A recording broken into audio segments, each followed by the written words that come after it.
Hello everyone. The name of the subject is ground improvement techniques. The name of the topic is physical and chemical soil stabilization. It is a part of Unit 1, Lecture 6. The objective of this lecture is removing the voids using physical methods to understand the basics of soil stabilization from chemical process, filling the voids and reducing the permeability, increasing the bonding between grains. Let us continue with the previous lecture. So, starting from bituminous stabilization, and inorganic soil which can be mixed with asphalt is suitable for bituminous stabilization. In cohesionless soil, asphalt binds the soil material together and serves as a binding agent. So usually bituminous stabilization is done for cohesionless soil, and the process in this asphalt is added into the soil. It acts as a binding material, similarly like a cement stabilization, but here we use asphalt. It is initially boiled to a melting point, and then it is poured into the soil mixture where it is properly thoroughly mixed, and it is allowed to set and bind the soil particles. So for a cohesionless soil, it is done. So in cohesive soil, asphalt protects the soil by plugging in voids and waterproofing it. So it is a rubbery material and it is good for waterproofing. It helps in maintaining low moisture content and to increase the bearing capacity. So this can be used for soil like black cotton soil. The amount of vitamin required varies between 4 to 7% by weight. So, depending upon the condition of the soil, we can alter the amount of proportioning of vitamin. Uh, but the core element or the core constituent of bituminous element is asphalt. Uh, like with bituminous, the first soil bitumen, uh, it is a waterproof cohesive soil system. The best results are obtained if the soil satisfies the following criteria. The soil passes number 4, which is 4.76 mm, sieve by 50% and passing by 40, 0.425 millimeter sieve of 35 to 100%, passing of 200, which is 0.074 mm, sieve passage a percentage of 10 to 50 percentage, plastic limit less than 18 percentage, liquid limit less than 40 percentage, and the maximum size of the particle should not be greater than one third of the compacted thickness of the soil bitumen. The quality of bitumen required varies from 4 to 7% of the dry weight. So it is usually the bitumen constituent is measured in the dry state, and while mixing or during addition, it is actually molten state is used. Certain granular soils may be stabilized by adding bitumen, such as bitumen emulsion, cut pack bitumen, asphaltic bitumen. So these are the three type of bitumen emulsions that is used for bituminous stabilization. The bitumen seals the pores of soil, thus reducing its permeability, and may also increase the shearing strength by providing cohesion between the particles. So by providing cohesion for a cohesionless soil or a cohesive soil, it creates a bot and it can hold the particles into space. And again, because it is a rubbery material, it can be extremely impervious, and it can resist the permeability of water, and this can reduce the amount of water absorption by the soil particles. So it can be used for black cotton soil as well, and it can increase the soil bearing capacity for even cohesionless soils. Bituminous stabilization, soil of three different gradation is recommended. For three gradation, the percentage passing by number 200 C varies between 8 to 12, 10 to 16, 13 to 30. For an oiled earth, the surface, like the soil surface consisting of silt clay, is waterproofed by spraying bitumen in 2 or 3 applications. So we have to do multiple applications to totally coat the soil particles. Soil like slow or medium curing bitumen or emulsion is used. So it requires a time for its curing. It requires time for adhering and solidifying. The bitumen penetrates only a short depth into the soil. So each layer of application is done in particular layers, and the if it depth of like the structure needs to be acquired for soil bearing capacity, it should have it should be done by removing the soil and placing the soil and mixing bitumen each layer, and then letting it cure, and then application of other layer and mixing of bitumen particles is done. And the application of bitumen is also done in two or three applications. Bitumen required is about 5 liters per square meter of the soil surface. So the amount of bitumen is comparatively really high. For sand bitumen, it is a bitumen stabilized cohesionless soil system. Sand should be free from vegetable matter or clay lumps, which means that it should be free from organic matter, and the organic form needs to be properly removed. The organic content should be properly removed, which can be done by removing the top layer of the soil. The sand requires filler for mechanical stability. So the sand also provides certain compressive strength properties. So it can provide mechanical stability to the structure and provide better load bearing capacity. It should contain more than 25% passing number of 200 seed material for dune sands, and not more than 12% in case of other types of sand. With sand dunes, we have certain dimensions, but the other kind of sand includes beach sand or any sand which is near the river beds. The amount of bitumen required varies from 4 to 10%. For waterproof clay concrete, the soil of good gradation is waterproof by uniform distribution of 1 to 3% of bitumen in the system. Amount of asphalt. The quality of stabilized soil improves the amount of asphalt up to a certain limit. So it is recommended to use a certain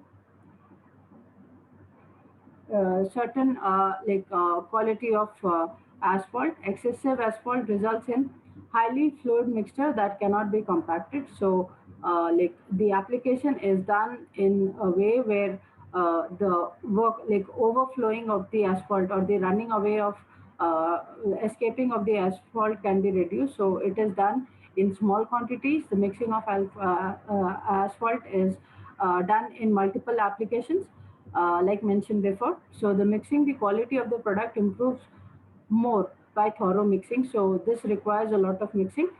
Usually, equipments can be used, but manual labor uh, can be ineffective when compared to the mixing through equipments. Uh,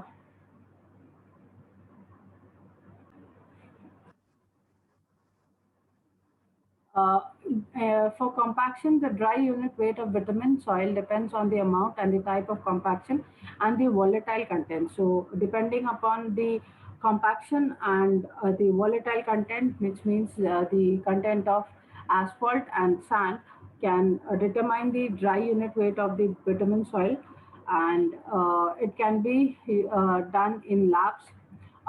In modified ASTHO test, maximum dry unit weight occurs in a volatile content of about 8%.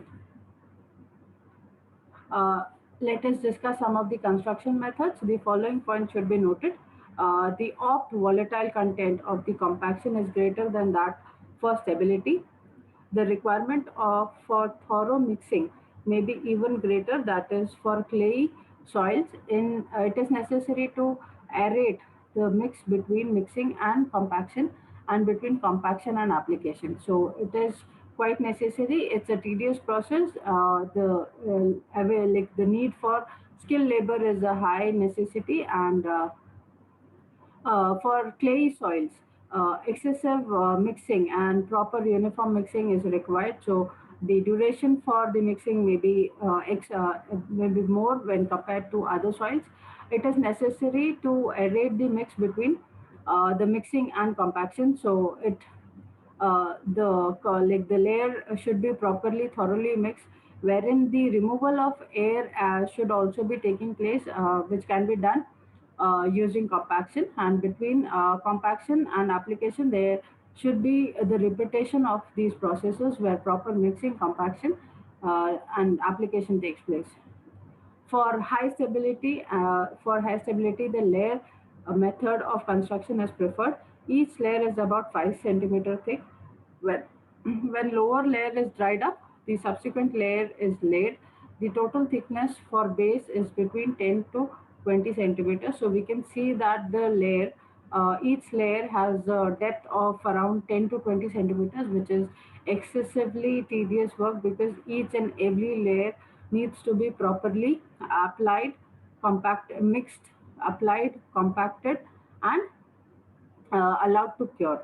So, like the stability of like to achieve proper strength or soil bearing capacity, the application or the process of application should be very strictly maintained, and the quality check should be done.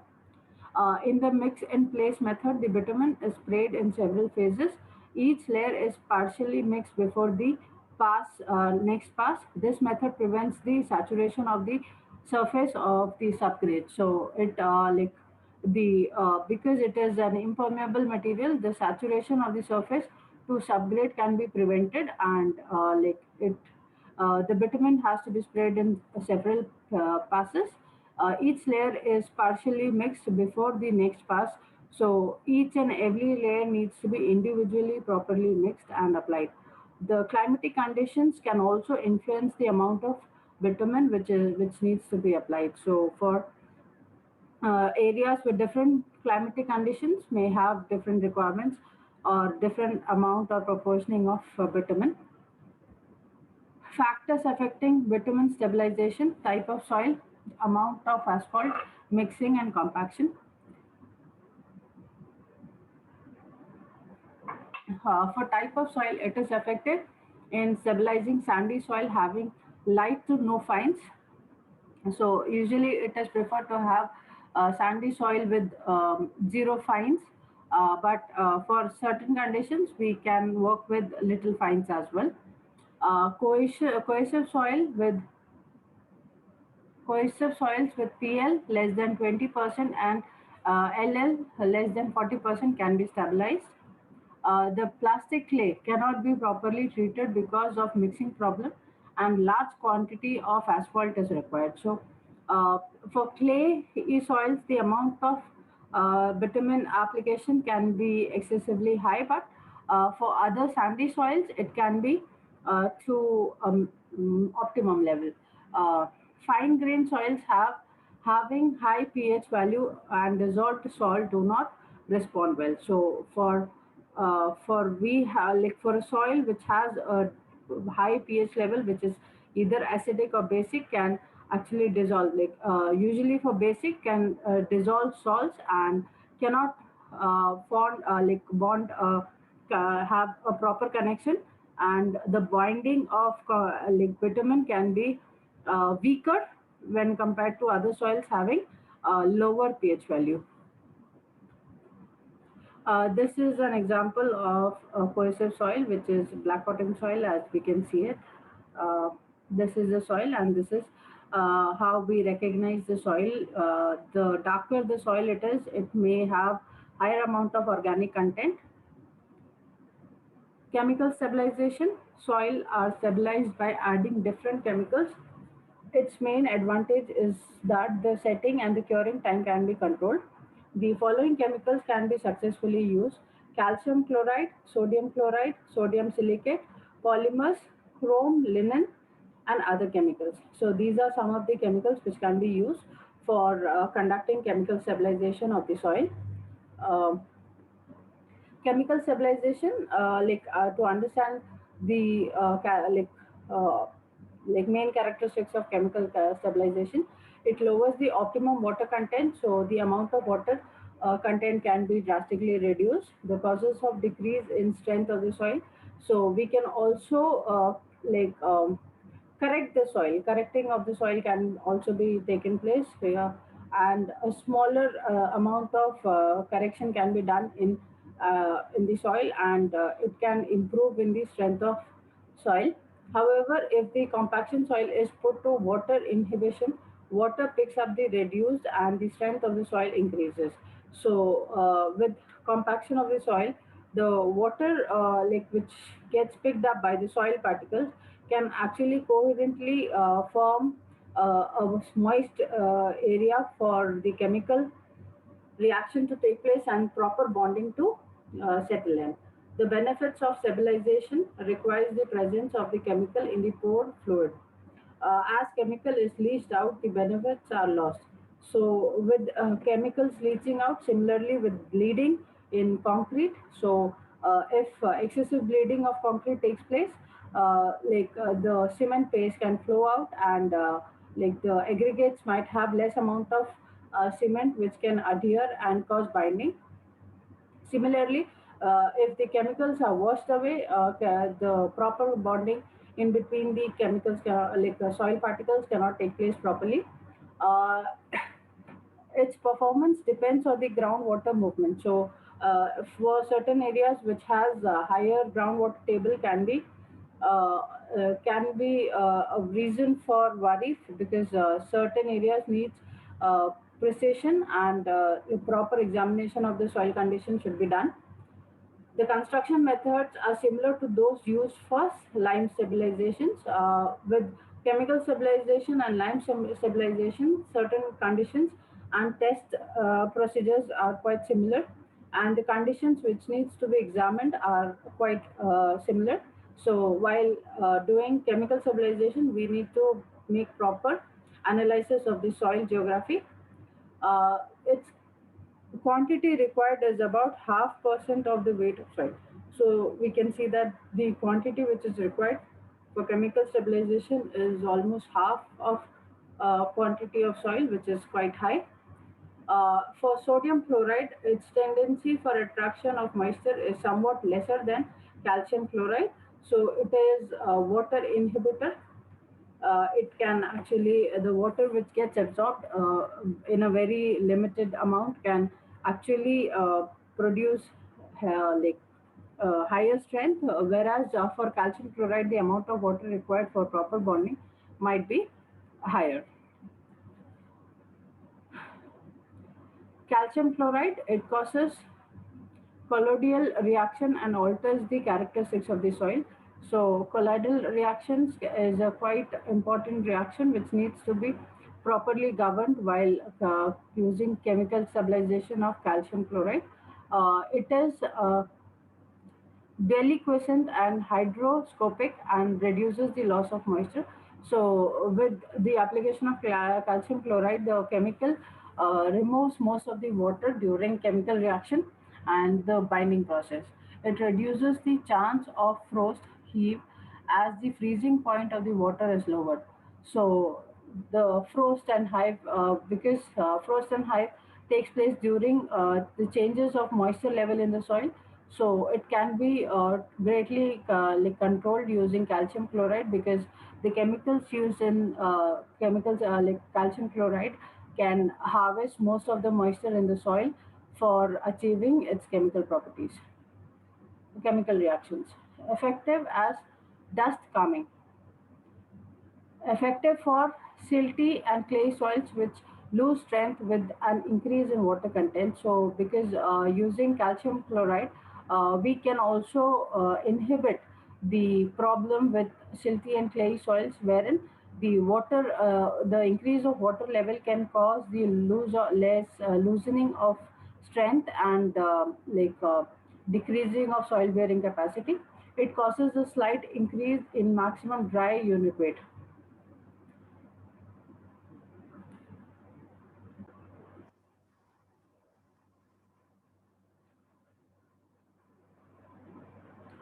Uh, it forms crystallization in the pores of the soil and finally a dense hard mat with the stabilized surface. The pores in the soil filled up and retard the further evaporation of water. It also checks the tendency for the formation of shrinkage cracks. It is mixed with the soil either by mix in place or by plant mix method and should be applied directly to the surface. The quantity required is about 1% to the soil weight. with sodium silicate. It is used as solution in water known as water glass. It is directly injected into the soil. It increases the strength of soil and makes it impervious.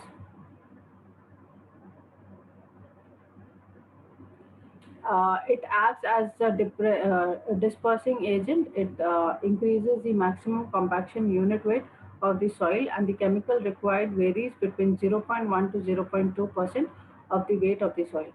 The method is relatively inexpensive, but long-term stability is doubtful. The treated soil may lose strength when exposed to air or groundwater. So we should make sure that the proper study of again the soil should be properly done by using polymers. It is a long chained molecules which formed by polymerizing of certain organic chemicals called monomers.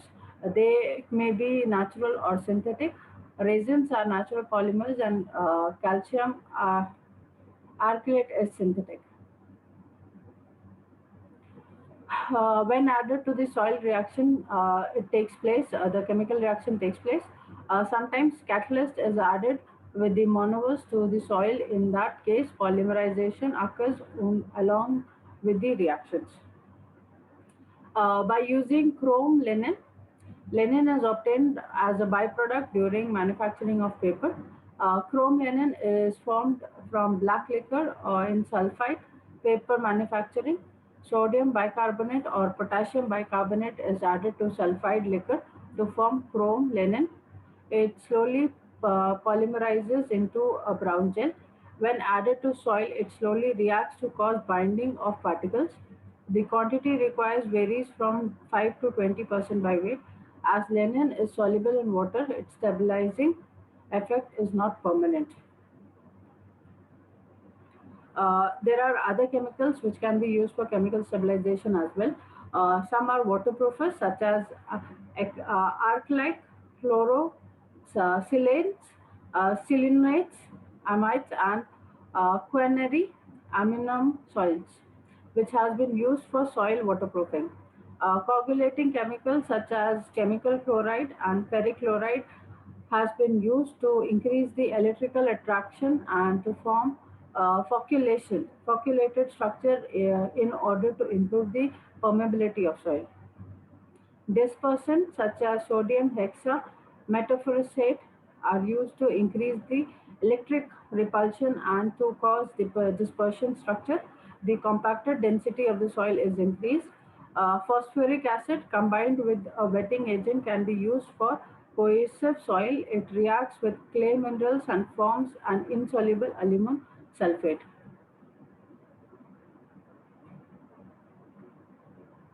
So this is one of the chemical which can be used for chemical stabilization. We can see a man like the application of chemical stabilizer. This is one form. It is pneumatically shooted and it is sprayed onto the soil. Even certain chemicals can be inbuilt in structures like trucks, large structures where a large vegetation cannot be planted, and such areas can be massive large scale areas can be sprayed using such equipment. Ground improvement, there are different other types of ground improvements. So following methods, one or in combination may be employed to improve the in situ soil properties to support the structural foundation.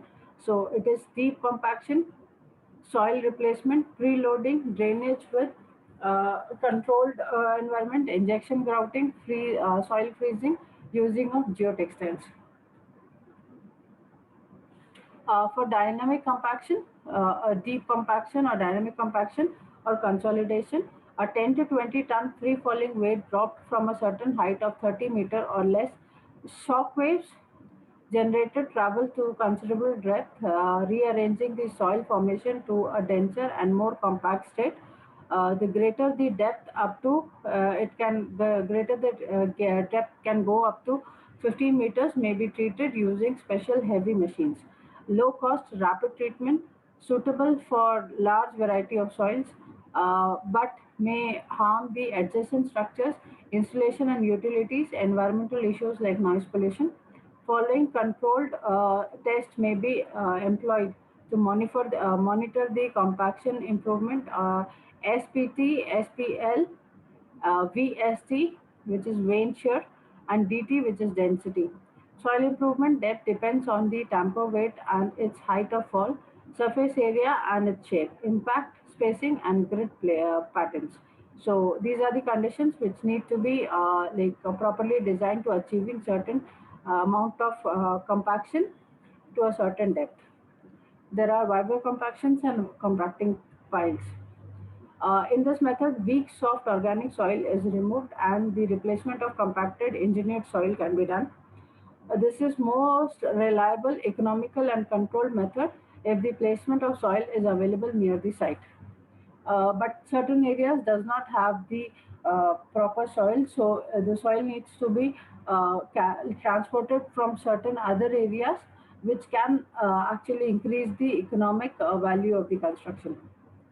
For preloading, in this method, preloading of 1.2 to 1.3 times of design load is applied to advance the allowed desired depth and accelerated consolidation specific for alluvial soil having high moisture content, high compressibility, and low shear strength by lowering water table by any means. Process can be accelerated by introducing sand piles in periphery. Best suited for airfield storage tanks, flood control structures, etc. Undesired initial investment, disposal of use of preloaded soil, unexpected time delay may be considered.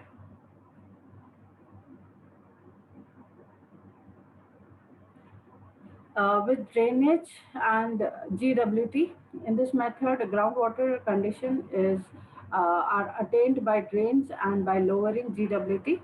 The blanket drains and vertical sand drains are sometimes employed to accelerate the consolidation process.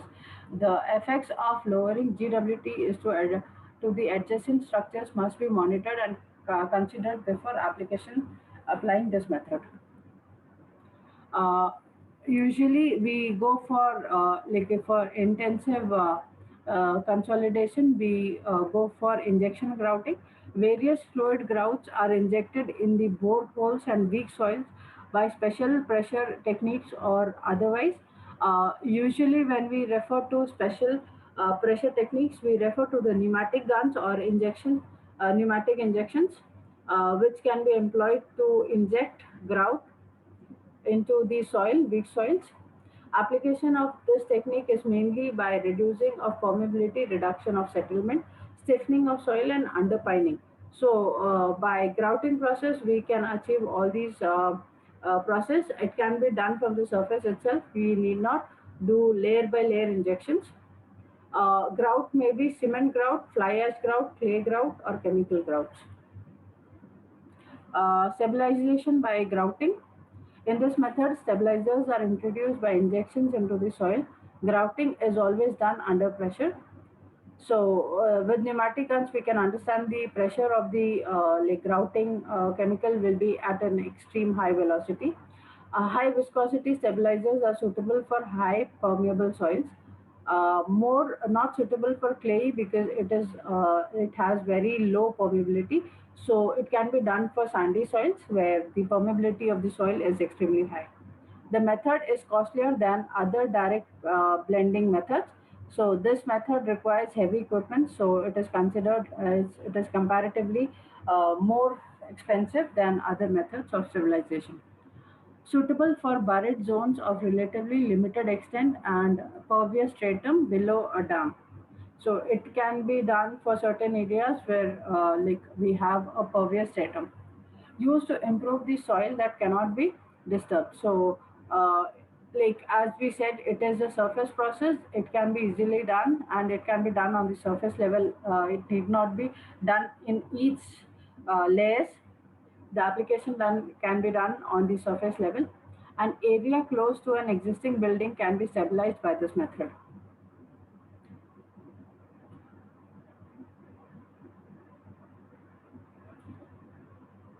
Depending upon the stabilizer used, grouting techniques can be classified as cement grouting, clay grouting, chemical grouting.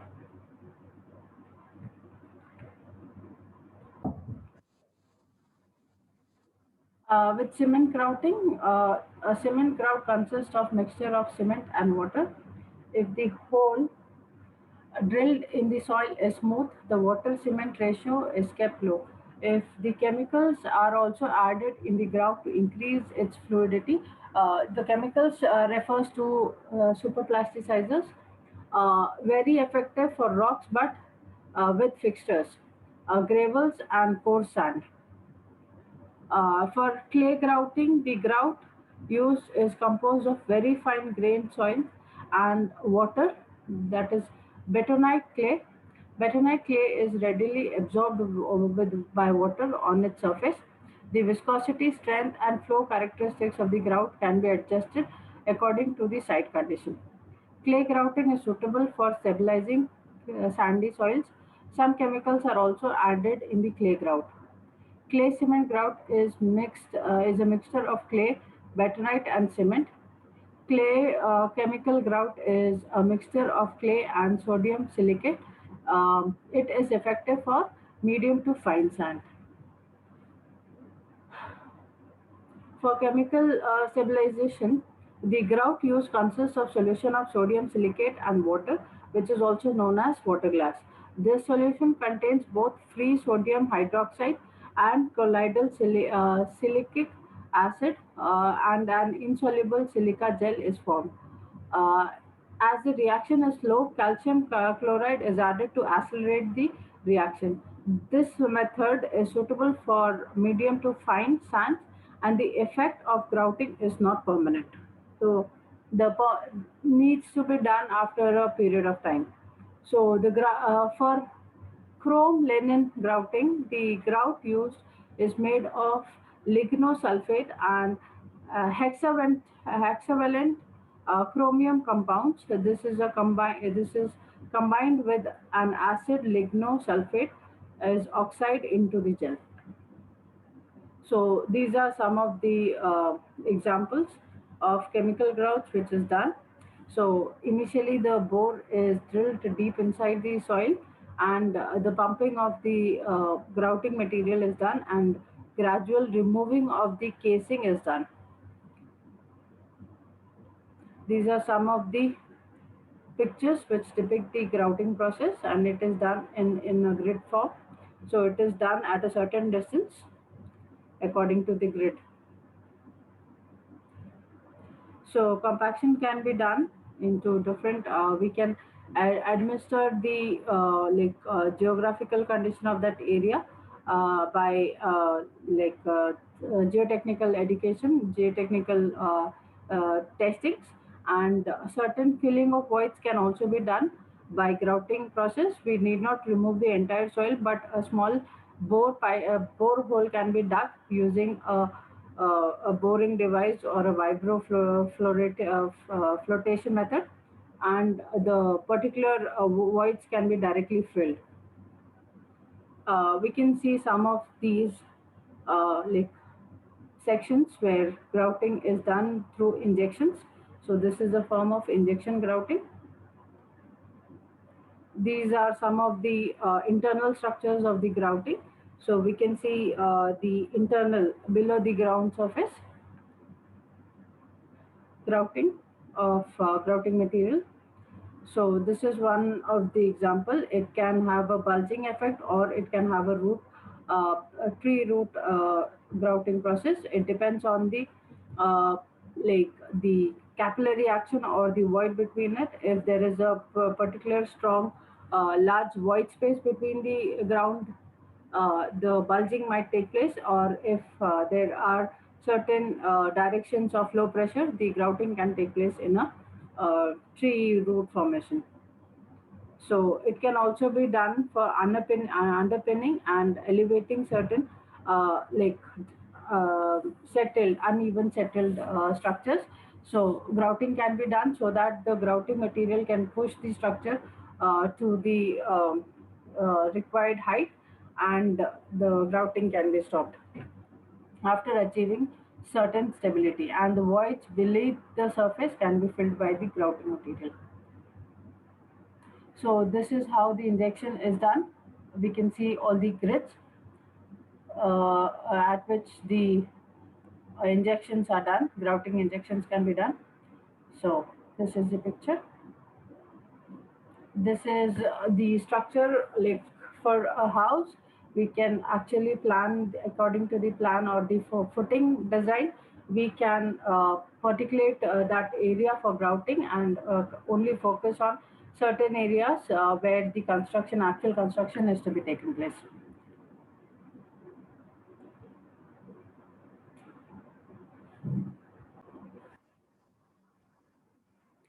Let us discuss some of the questions. So, stabilization of soil is most commonly used in dash engineering works, air-filled pavements, foundation of the building, pile construction, all of the above. So, the answer is A, air-filled pavements. The explanation is the most common application of stabilization is the construction of roads and air-filled pavements. So, for air-filled pavements, we can use stabilization of soil. Methods of stabilization can also be grouped under main types, which is 3, 2, 1, or 4. The answer is 2. The method of stabilization can be grouped under two main categories, which is modification of soil property by of the existing soil without any admixture, or modification of the soil property with the help of admixtures. So it refers to either compaction, direct compaction and consolidation, or by adding some additives to the soil. Examples of modification of the soil property. With the help of admixture, dash is compacted drainage, mechanically stabilized particle size distribution. So the answer is C, because just now we studied like certain modification of the soil with admixtures can be done for mechanical stabilization, such as bituminous and cement stabilization.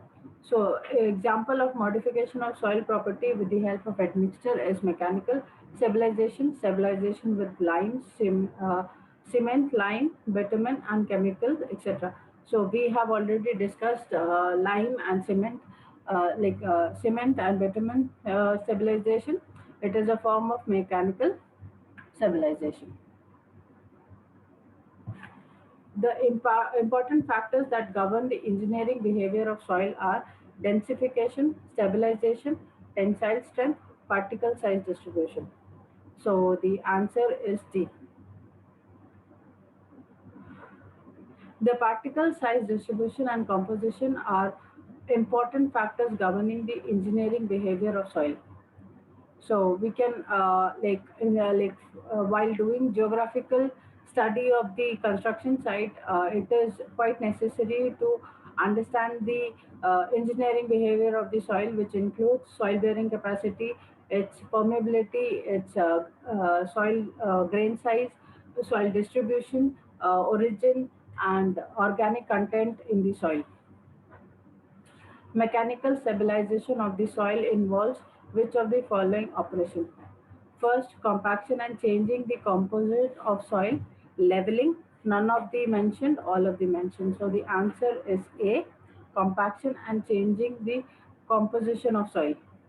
Explanation: the mechanical stabilization involves two operations. One is changing the composition of soil by addition or removal of certain constituents, and other is densification and compaction. So we will go through densification properly in the next lecture. But with chemical additives, we have already discussed those properties, such as mechanical stabilization, which includes stabilization of the soil using either cement or bitumen or lime as any additive which acts as a binding agent. So,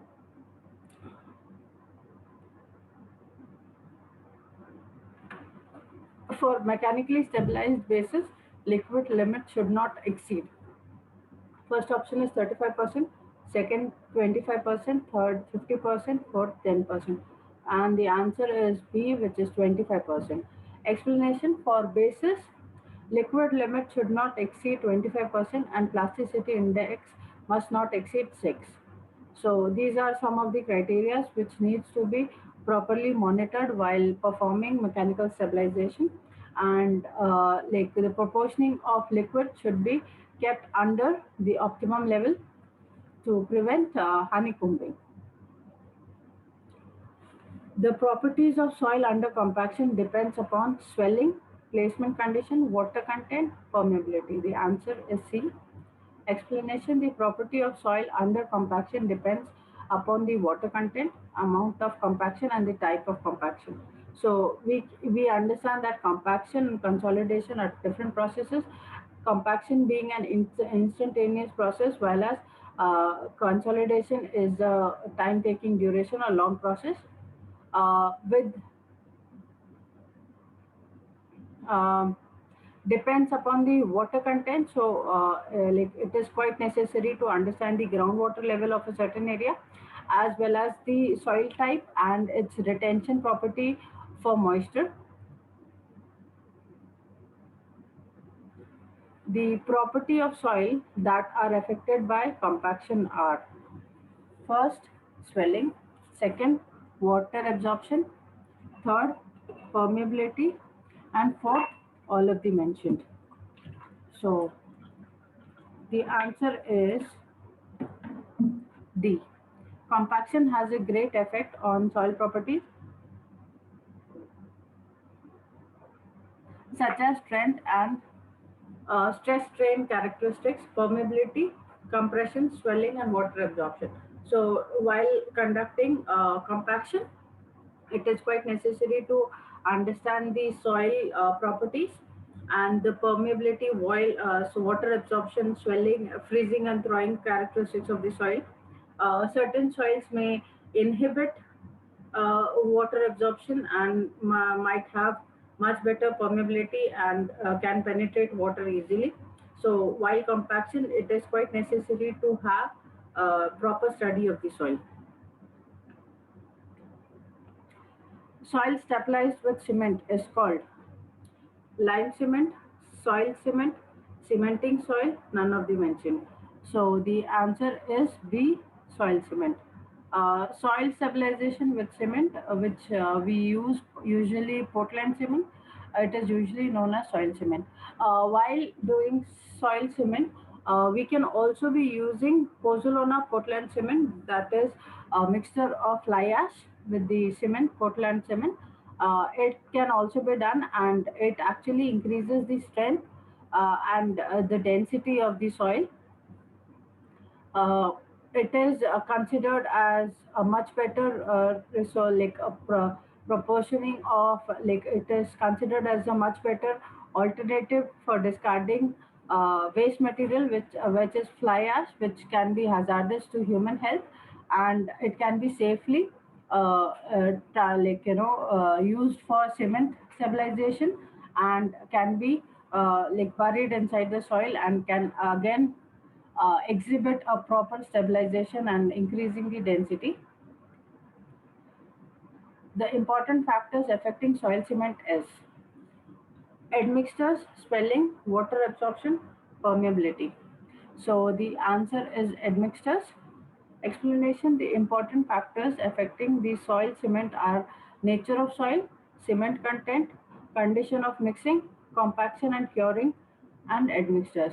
So while